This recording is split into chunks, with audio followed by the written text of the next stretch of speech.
tardes, yo soy Lucía Posada, estudiante de Psicología de la Universidad de La Sabana, y con mi grupo estamos desarrollando un proyecto tecnosocial que busca resolver un problema educativo relacionado con el difícil acceso que tienen algunos niños de escasos recursos a libros para su educación. Hoy nos encontramos con la directora de la ONG de Leamos un Libro, Daniela Rosito, quien nos va a hablar un poco más acerca de la fundación. La entrevista va a contar con dos núcleos, uno donde hablaremos de la entidad como tal y otro donde hablaremos de las tecnologías en esta fundación. Entonces, primero, gracias Daniela por aceptar la entrevista. Para comenzar, cuéntame un poco quién eres tú y de qué trata la fundación. Bueno, gracias, Lu. Bueno, en principio, mi propia historia también tiene que ver mucho con la organización, porque, bueno, yo soy estudiante bueno, ya casi egresada en realidad, de la licenciatura en Letras en la Universidad de Buenos Aires. Yo arranqué el proyecto de Leamos un Libro como organización a los 18 años, cuando recién salía de la escuela secundaria y recién estaba empezando el ciclo básico común que se hace antes de empezar la carrera, ya antes de arrancar propiamente la carrera de letras. Así que en realidad todavía no estaba muy empapada, digamos, de lo académico, de todo lo que obviamente ya a esta altura, después de tantos años, la carrera me dio un montón de herramientas también para trabajar la promoción de la lectura, a pesar de que van por dos caminos diferentes. Creo que eso fue un poco de la mano, en el sentido de que la idea de crear, leamos un libro, fue con el fin de que se pudiera trabajar la lectura desde justamente fuera de lo académico, desde otro tipo de espacios, apuntando sobre todo en un principio a lo que era el trabajo dentro de las escuelas y sobre todo al espacio comunitario de sociedades vulnerables, ¿no? O sea, de las comunidades vulnerables.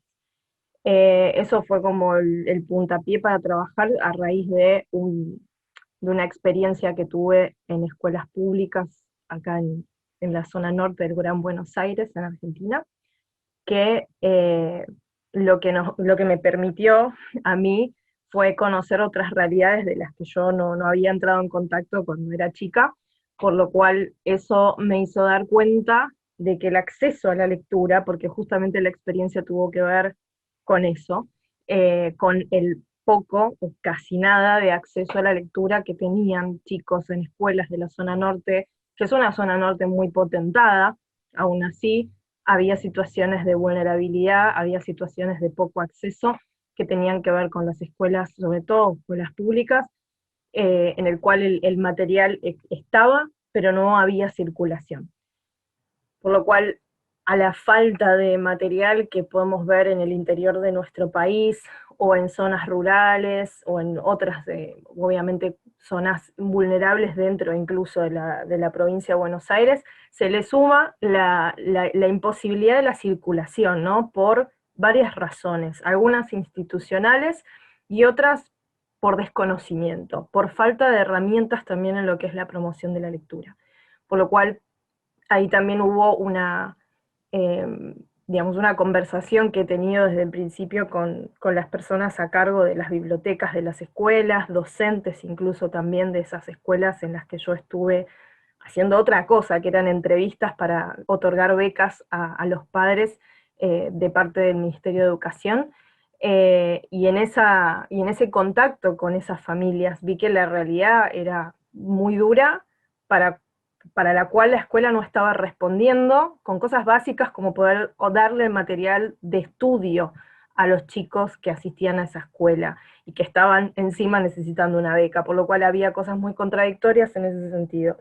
Pero bueno, las conversaciones también fueron por el lado de la necesidad de estrategias de promoción de la lectura, en el cual las bibliotecarias no tienen una formación, al menos en nuestro país no la tienen, en lo que es mediación y promoción lectora, sino simplemente la parte técnica de bibliotecología, por lo cual había muchas razones por las cuales ese material no circulaba, y que en vez de poder brindarlo, lo tenían bajo llave, casi literalmente. Por lo cual, mi motor fue ese. De ahí en más yo empecé a pensar ahí el proyecto, ahí nace, leamos un libro, digamos.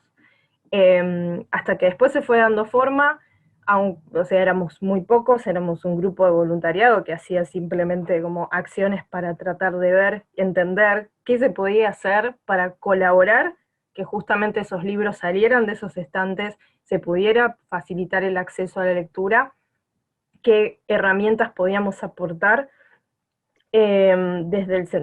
como estudiantes, porque todos los que empezaron conmigo al principio éramos todos estudiantes de letras, la mayoría, y qué podíamos aportar nosotros, que además también estábamos en un proceso de aprendizaje de un montón de cosas, ¿no? Entonces, era eh, digamos, era un proyecto que intentaba colaborar desde un lugar que nosotros pudiéramos hacerlo, desde un poco la intuición también, porque también muchos de nosotros, inclusive yo, tuve una experiencia con la lectura muy particular, entonces creo que desde la propia experiencia fue lo que en realidad empezamos a aportar. Y después vino toda la profesionalización, ¿no? En esto, para cuando ya se creó la organización como más con estructura, que eso ya fue para el 2000, para el 2010, ¿no? Esto fue cuando empezamos fue el 2007.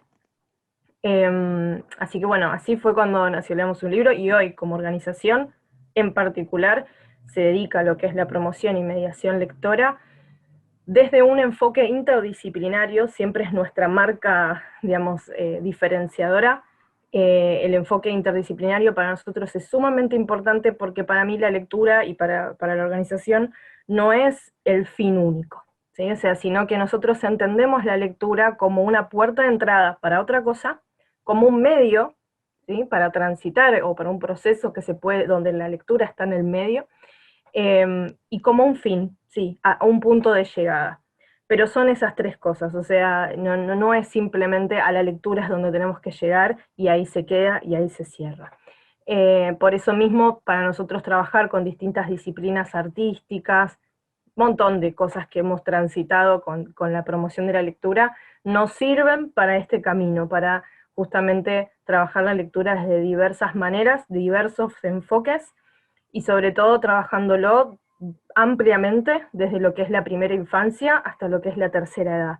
No es solamente algo enfocado en el público infantil o dentro de las escuelas. Hoy por hoy, leamos un libro, o LUL, como le llamamos, se dedica ampliamente a todo donde pueda, digamos, abarcarse la lectura en diversas edades, desde lo que es, sí, escuelas, el ámbito comunitario y también el ámbito más público, ¿sí? El ámbito de la calle y de los espacios culturales, de los espacios abiertos a la comunidad, más allá de las instituciones, digamos.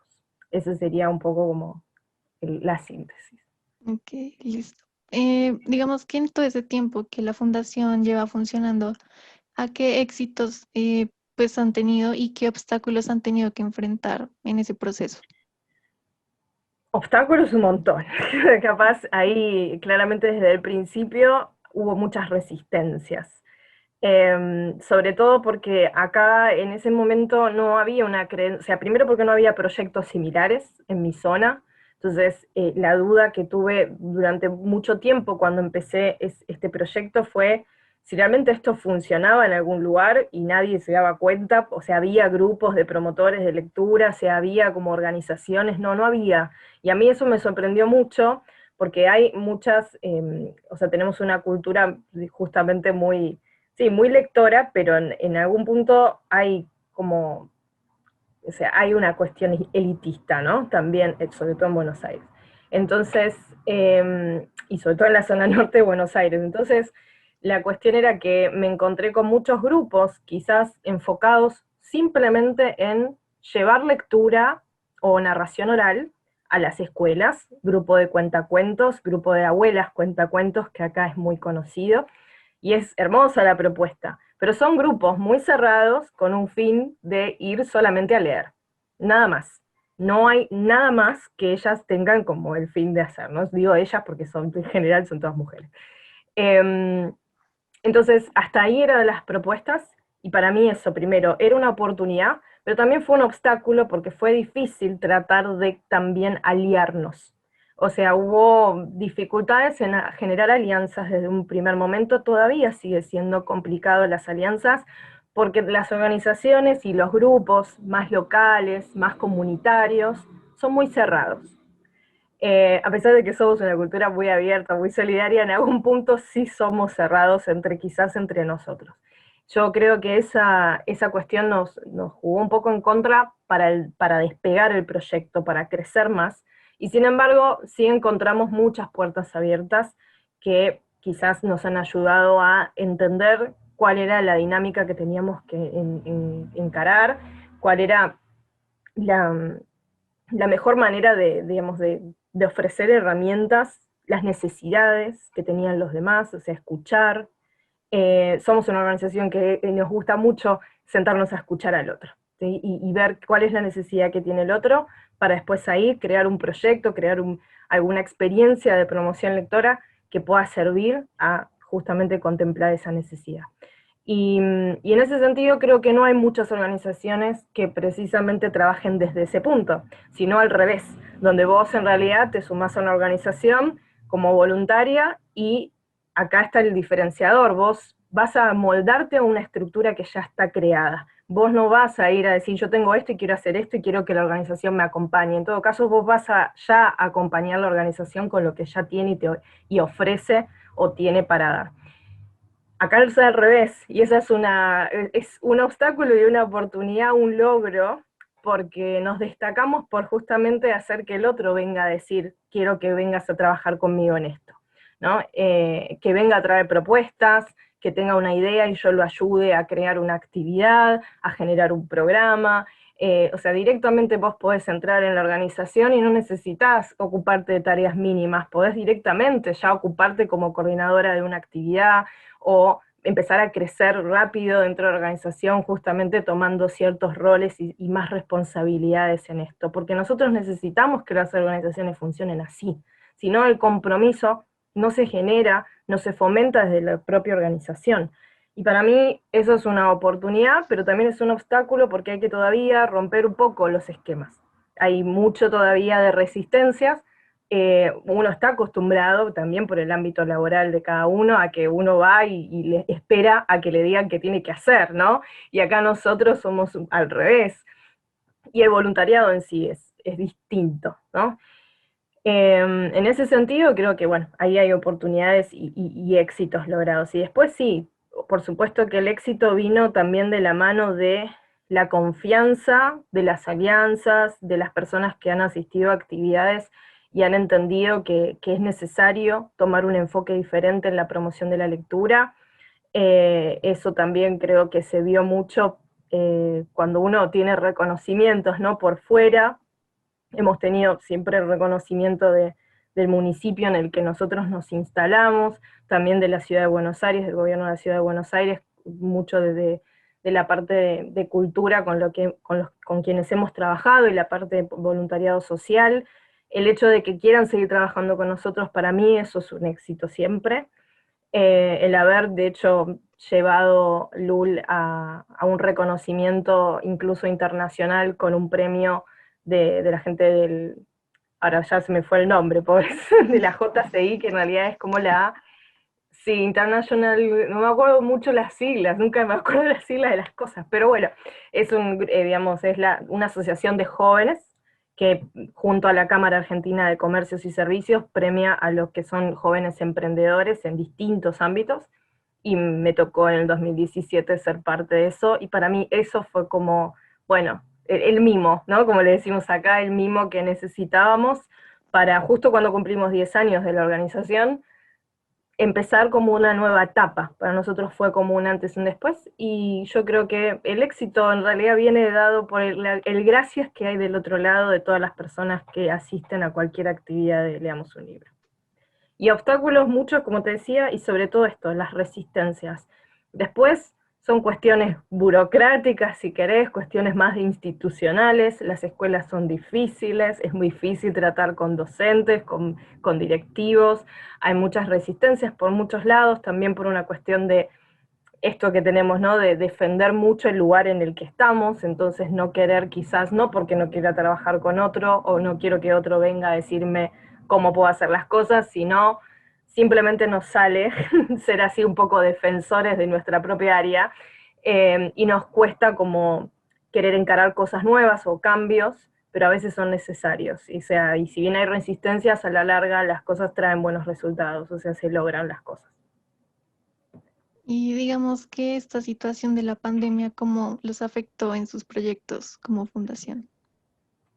Por suerte creo que podemos decir que no nos afectó demasiado, salvo toda la dinámica, por supuesto, de lo que eran las actividades presenciales. Rápidamente, como somos una organización que usa mucho la tecnología internamente, nos pudimos adaptar muy fácilmente de un mes a otro. Ya en mayo ya estábamos con todas las actividades de diversos programas online el año pasado, y eso para mí fue un montón, pero sí, por supuesto que cambió mucho el tipo de, digamos, creo que nuestra traba, y todavía sigue siendo un poco una traba, es el hecho de no poder pensar más allá de lo que ya hicimos el año pasado, al menos este año, es como que ya nos acomodamos a, bueno, usamos el Zoom para tal cosa, o bueno, vamos un pasito más a generar proyectos digitales más complejos que nos llevan más tiempo al fin y al cabo, pero bueno, lo hacemos,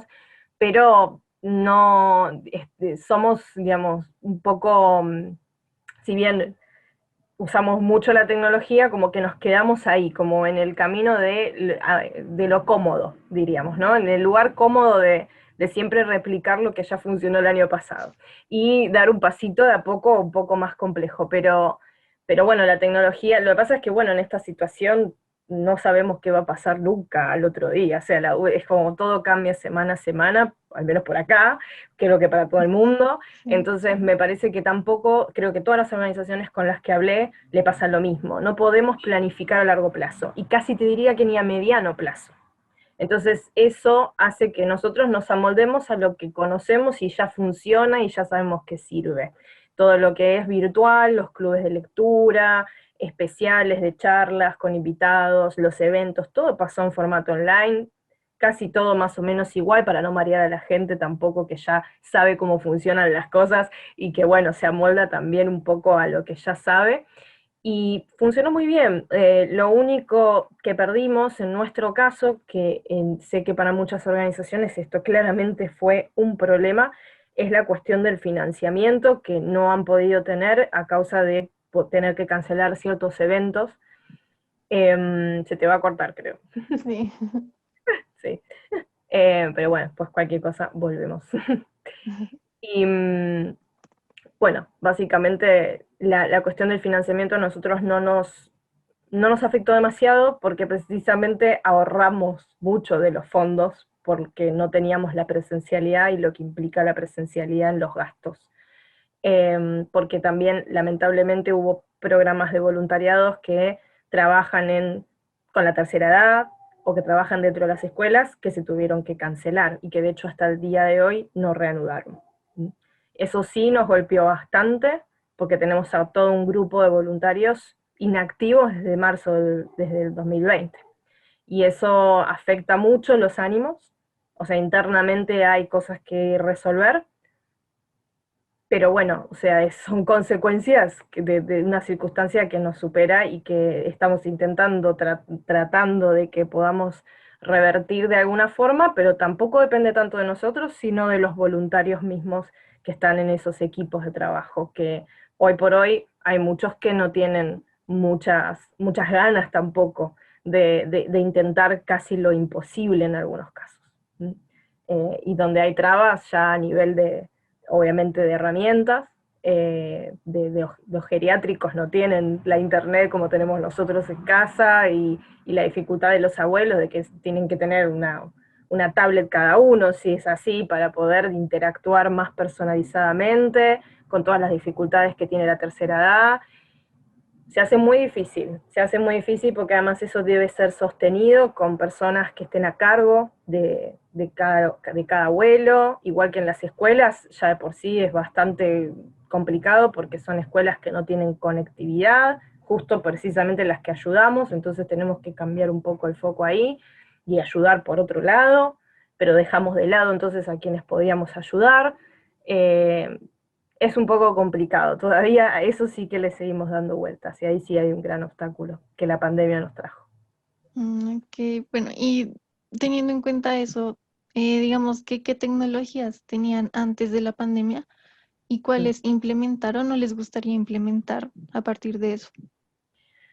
Ya casi que te diría que no me acuerdo que había antes de la pandemia, pero porque justamente no usábamos la virtualidad, esto de juntarnos por Zoom, no lo hacíamos, o sea, simplemente teníamos siempre nuestras reuniones presenciales, todos los encuentros eran presenciales, lo único que sí, en las reuniones presenciales usábamos mucho la tecnología porque usábamos herramientas de colaborativas, entonces hacíamos cosas siempre con pantalla ahí. Las redes sociales sí, por supuesto que seguían, sí, siempre estuvieron, pero no había tanta impronta en las redes sociales como quizás empezó a tomar la relevancia ahora, ¿no? Por ejemplo, hacer vivos a través de Instagram o a través de Facebook, o transmitir, digamos, en distintas plataformas al mismo tiempo. El canal de YouTube, o sea, estaba empezando recién a producir material, secciones bien planificadas, y este año disparó bastante bien. Y todo lo que tiene que ver con las redes sociales se incrementó muchísimo. Incluso agrandamos mucho al equipo, agrandamos equipo con voluntarios nuevos, y eso funcionó muy bien porque, bueno, teníamos un nuevo desafío de que todo se enfocó ahí. O sea, la prioridad fue las redes sociales, la prioridad fue capacitar a nuestro equipo en herramientas digitales, que de hecho este año se dio hace poquito la capacitación interna. Nosotros siempre internamente usábamos herramientas colaborativas de gestión de equipos, y eso lo usábamos siempre en reuniones y en casa para organizarnos, usábamos plataformas, pero después, para la afuera, digamos, tuvimos que aprender muchos a usar las herramientas, y bueno, por suerte, con un buen equipo que también tenemos muchos que somos muy habilidosos, y otros que también justamente pueden capacitar, se hizo muy rápido eso, la verdad que sí. Ok. Bueno, y pues teniendo en cuenta nuestro propósito como proyecto, ¿cómo crees que podemos ayudar a la fundación teniendo en cuenta sus necesidades por medio de este proyecto tecnosocial? Hoy es una pregunta igual difícil porque habría que pensar un poco mejor en cuáles son los frentes que hoy tenemos precisamente en las redes, la página web. Hay cosas que nos debemos todavía, ¿no? Porque han quedado medio pausadas por el día a día de lo que demanda también la virtualidad hoy. Nosotros estamos tratando de trabajar un poco más con la web para que nos permita que sea más accesible a un montón de cuestiones que son necesarias implementar. Por ejemplo, bueno, hay toda una reformulación que vamos a hacer de las campañas de donaciones de libros. Nosotros hoy por hoy no podemos recibir donaciones porque tenemos limitación de espacio, y ya con respecto al tema de la pandemia hay ciertos protocolos que tenemos que activar que no estamos en condiciones hoy porque no tenemos manos, o sea, tenemos que hacerlo cada uno medio solo. Por lo cual hoy vamos a empezar a armar una red donde vamos a ayudar a las personas a conectar donantes que quieran conectarse con quienes son los que necesitan los libros, y poder identificar eso. Es un poco un sistema que no sabemos bien todavía cómo crearlo, que queremos crearlo y que funcione más o menos dentro de la página, sería lo ideal, como una especie de buscador, como cuando vos buscas una organización para ayudar, bueno, que sea específicamente de donaciones, que sea nuestra red, ¿no? De donde nosotros ya tengamos identificados las personas especialmente que necesitan recibir los libros, dónde están, qué necesitan. Creo que ese va a ser nuestro desafío hoy, porque hoy por hoy, y no sabemos bien hasta cuándo, nosotros no nos podemos hacer cargo de toda la gestión de donaciones y la distribución, y eso traba mucho, y eso es algo que se necesita un montón, sobre todo porque las personas, por supuesto, están constantemente queriendo donar libros porque no queremos permitir que ni un libro vaya a la calle. O sea, para impedir eso tenemos que actuar, si no podemos como receptores de esos libros y distribuidores, por lo menos como mediadores, justamente, como mediadores de lectura en todo sentido, hasta incluso en eso. Entonces queremos poder crear, por ejemplo, esta red en un sistema donde se pueda buscar, donde vos como donante puedas buscar quizás tener un mapa. Yo me imagino cosas que después veo cómo crearlas en la web, o quizás no en la web, ¿no? Quizás se puede buscar otra manera de crear como un sistema aparte, una página aparte donde funcione, digamos, esta red, para que puedas identificar fácilmente quién está necesitando libros, quién los recibe, quién necesita, cómo y cuándo, y ya, y activar. Que le permita a la gente activar, porque esa es una de las cosas también necesarias para el donante.